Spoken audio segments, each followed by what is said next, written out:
शीलम परम भूषणम, LBSNA का यह आदर्श वाक्य है। मतलब चरित्र ही सबसे बड़ा आभूषण है। और आज हमारी चर्चा के लिए यह बिल्कुल सही शुरुआत है ना? हाँ बिल्कुल, खासकर जब हम डिजिटल दुनिया में लोक सेवकों के आचरण पर बात कर रहे हैं। जी, आज हम इसी पर थोड़ी गहराई से बात करेंगे।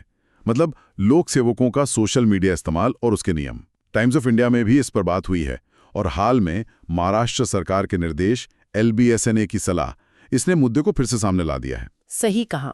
देखिए, ये टॉपिक UPSC वालों के लिए तो बहुत जरूरी है। मेंस में GS पेपर 4 एथिक्स और प्रीलिम्स के लिए भी। और हाँ, आम लोगों के लिए भी ये जानना अच्छा है कि प्रशासन में नैतिकता, खासकर ऑनलाइन दुनिया में, क्या मायने रखती है। बिल्कुल। तो चलिए समझते हैं इसे। चलिए, इस जटिल लेकिन जरूरी विषय को समझने की कोशिश करते हैं। जरूर। देखिए, डिजिटल युग ने ना कई चीजें आसान की हैं, पर साथ ही लोक सेवकों के सामने नई नैतिक दुविधाएं भी खड़ी कर दी हैं। ये समझना जरूरी हो गया है कि उनके ऑनलाइन व्यवहार के नियम क्यों जरूरी लग रहे हैं और वो संतुलन कैसे बने। हाँ, संतुलन क्या हो। अच्छा, तो शुरुआत करते हैं उन बुनियादी सिद्धांतों से।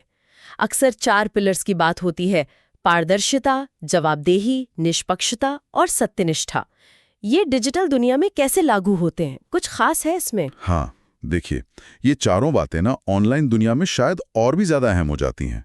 पारदर्शिता मतलब सरकारी काम की जानकारी साफ सुथरी हो, ये नहीं कि वो व्यक्तिगत प्रचार का मंच बन जाए। जवाबदेही यानी जो भी आप ऑनलाइन कर रहे हैं उसकी जिम्मेदारी लेना। निष्पक्षता, ये शायद सबसे मुश्किल और जरूरी है। सोशल मीडिया पर किसी राजनीतिक झुकाव से पूरी तरह बचना। हाँ, ये तो बहुत मुश्किल है आजकल। बिल्कुल। और फिर सत्यनिष्ठा यानी ईमानदारी और नैतिक मजबूती बनाए रखना। चिंता असल में तब बढ़ती है जब ये मंच निजी प्रसिद्धि या प्रचार के लिए इस्तेमाल होने लगते हैं। इससे ना सेवा की निष्पक्षता पर सवाल उठते हैं। तो इसीलिए नियमन की जरूरत महसूस हो रही है। पहला कारण तो शायद यही निष्पक्षता बनाए रखना हुआ, है ना? जैसे रॉल्स वगैरह ने भी कहा है कि न्याय और प्रशासन को पक्षपाता रहित होना चाहिए। सही बात है, निष्पक्षता बहुत जरूरी है ताकि जनता का भरोसा बना रहे। फिर दूसरा कारण है संवेदनशील सरकारी जानकारी। उसे सुरक्षित रखना भी एक बड़ी वजह है। और हाँ, संस्था की छवि भी। छवि का मामला, हाँ, वो पुणे वाला केस याद है, पुलिस सब इंस्पेक्टर सोमनाथ जिंडे का? हाँ बिल्कुल। ऑनलाइन फैंटेसी लीग में पैसे जीतने और फिर सेवा नियमों के उल्लंघन के आरोप में निलंबन। ये दिखाता है कि आपकी निजी ऑनलाइन हरकतें भी पद की गरिमा से जुड़ जाती हैं। सही। ये कहीं ना कहीं कॉन्ट की ड्यूटी वाली नैतिकता से भी जुड़ता है। लोक सेवक का पहला कर्तव्य नियम और जनहित है। और गांधी जी का सिद्धांत भी तो यही कहता है, या उपयोगितावाद की, ज्यादा से ज्यादा लोगों का हित देखो, अपना निजी फायदा या नाम नहीं। लेकिन यहीं पर एक दूसरा पहलू भी आता है। क्या नियम इतने सख्त हो सकते हैं कि वो खुद एक समस्या बन जाए? मतलब अति नियमन। हाँ, ये भी सोचने वाली बात है। अति नियमन के खतरे क्या हैं? पहला तो शायद वही अभिव्यक्ति की स्वतंत्रता का मामला, आर्टिकल 19(1)(a। बिल्कुल, वो तो सभी नागरिकों का अधिकार है। और JS मिल जैसे विचारकों ने भी कहा है कि विचारों के खुले आदान प्रदान से ही सच्चाई सामने आती है। तो क्या सख्त नियम इस पर रोक लगा देंगे? और पारदर्शिता का क्या? कई बार तो सोशल मीडिया से ही चीजें सामने आती हैं।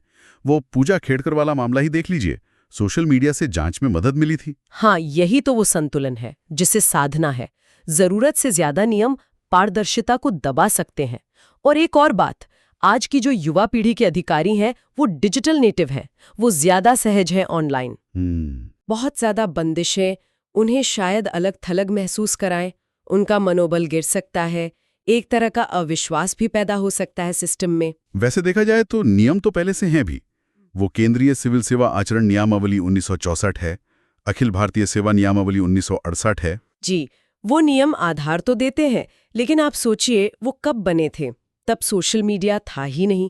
तो आज की जो चुनौतियां हैं, कोई पोस्ट कितनी तेजी से वायरल होती है, ऑनलाइन ट्रोलिंग, फेक न्यूज, इनसे निपटने के लिए शायद वो नियम काफी ना हो। तो फिर रास्ता क्या है? संतुलन कैसे साधा जाए? शायद एकदम स्पष्ट दिशा निर्देश बनाने होंगे जो आज के डिजिटल माहौल को ध्यान में रखकर बने हों। हाँ, स्पष्टता बहुत जरूरी है। और साथ ही सोशल मीडिया का जो सकारात्मक इस्तेमाल हो सकता है उसे भी तो बढ़ावा देना चाहिए। वो IAS प्रशांत नायर कलेक्टर ब्रो वाला उदाहरण कितना अच्छा है केरल बाढ़ के समय उन्होंने कितना बढ़िया काम किया था सोशल मीडिया से। बिल्कुल सही। समाधान सिर्फ सख्ती में नहीं है, बल्कि एक समग्र सोच में है। स्पष्ट गाइडलाइंस तो हों ही, साथ में ट्रेनिंग में डिजिटल एथिक्स को शामिल करना। शायद हर विभाग के लिए अपने अलग ज्यादा स्पेसिफिक प्रोटोकॉल हो। अच्छा, एक और आइडिया है ग्रेडेड अकाउंटेबिलिटी का, मतलब गलती की गंभीरता के हिसाब से कार्रवाई हो, हर छोटी बात पर बड़ी सजा ना हो। ठीक है। और सबसे जरूरी है अधिकारियों में खुद ही वो समझ और अनुशासन विकसित करना, जिसे सद्गुण आधारित स्वनियमन कहते हैं। संयम, विनम्रता, सत्यनिष्ठा, ये गुण अंदर से आए। तो मतलब कुल मिला के बात यह है कि लोक सेवकों को स्वतंत्रता और जिम्मेदारी के बीच, अभिव्यक्ति और नैतिकता के बीच एक बहुत ही महीन रेखा पर चलना होगा। नियम ऐसे हों जो इनोवेशन को ना रोकें, पर यह पक्का करें कि आचरण हमेशा निष्पक्षता, सत्यनिष्ठा और सबसे जरूरी जनता के विश्वास पर आधारित हो। बिल्कुल। और जैसा हमने शुरू में कहा, LBSNA का वो आदर्श वाक्य, शीलम परमम भूषणम, चरित्र ही परम आभूषण है, ये बात ऑनलाइन दुनिया में भी उतनी ही सच है जितनी ऑफलाइन। ये चरित्र, ये शील हर जगह दिखना चाहिए। सही काम।